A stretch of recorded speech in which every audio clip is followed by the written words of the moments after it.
edirəm bu tədbiri təşkil edən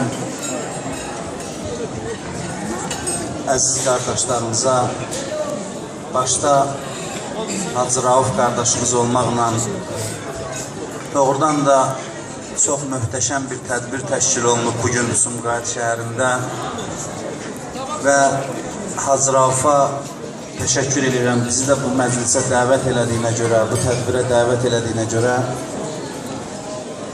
Allah bu bayramı hamımıza mübarək eləsin. Bu məclisin aparıcısına minnətdarlığımı bildirirəm.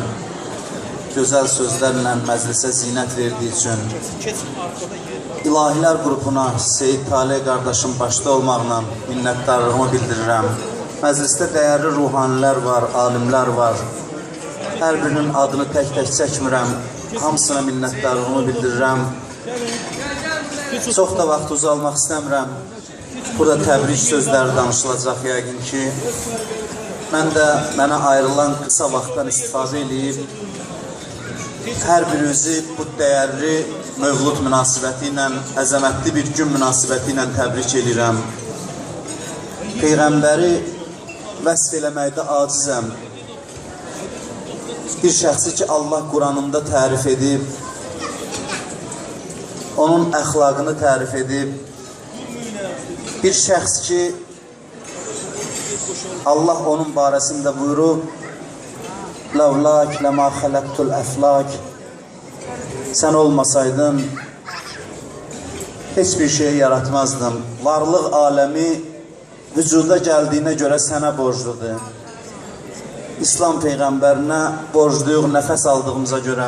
Bütün varlıq aləmi vücuda gəlib, onun müqəddəs vücudunun bərəkətindən. Ona görə də dil acizdir o dəyərli insanı tərif eləsin. Onu layiqincə tanıya bilməmişik, tanıya da bilməliyik. Peyğəmbərimizin həqiqi məqamı qiyamətdə Allah huzurunda dayandığımız zaman bəlli olacaq, bilinəcək. O şəxsdir ki, Allah onu bizlərə rəhmət olaraq nazil elədi. O çox uca məqamdan gəlib. İlk yaradılışdır. Əvvəlü mən xələqəllah nuri. Özü buyurur ki, Allahın ilk yaratdığı şey mənim nurumdur. Allah heç nəyi yaratmamışdan qabaq, hər şeydən öncə onun müqəddəs nurunu yarattı və bütün varlıq aləmi onun nurundan xəlq olundu. O mələklərə zikr öyrətdi. O mələklərə Allaha səcdə eləməyi öyrətdi. O vücuda gələndə hələ Adəm vücuda gəlməmişdi. Biyoloji baxımdan Adəmin övladı sayılsa da, mənəvi baxımdan bütün peyğəmbərlərin atasıdır.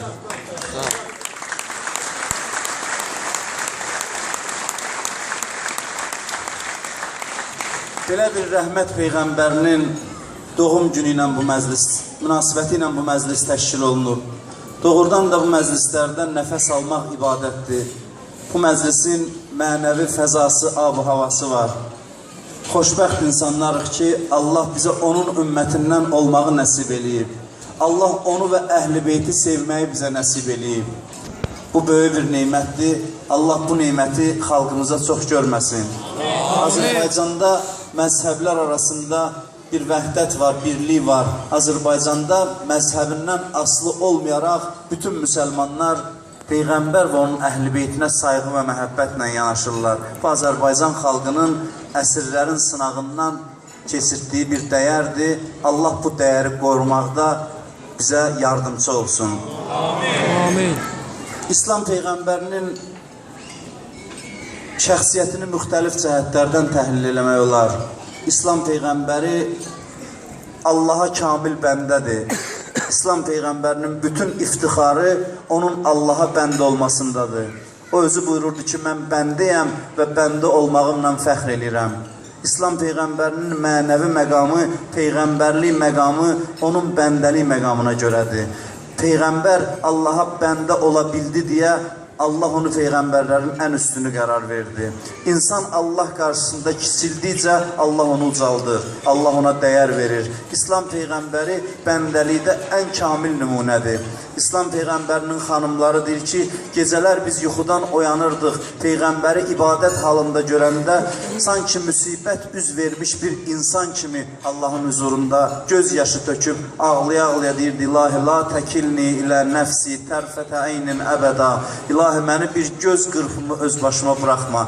Peyğəmbər Allaha bəndə olması ilə iftixar edirdi və Peyğəmbərin bütün gücü, bütün qüdrəti onun səcdələrindən qaynaqlanırdı. Peyğəmbər Allaha bağlılığına görə müvəffəqiyyət qazana bildi. Allaha bağlılığına görə insanlar tərəfindən sevilirdi.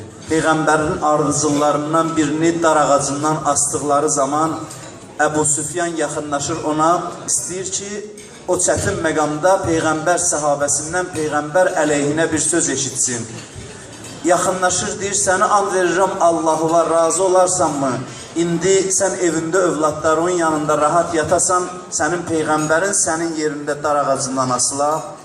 Dar ağacında ölümün intizarında olan səhabə Əbu Süfyana baxıb deyir, and olsun Allaha razı deyiləm.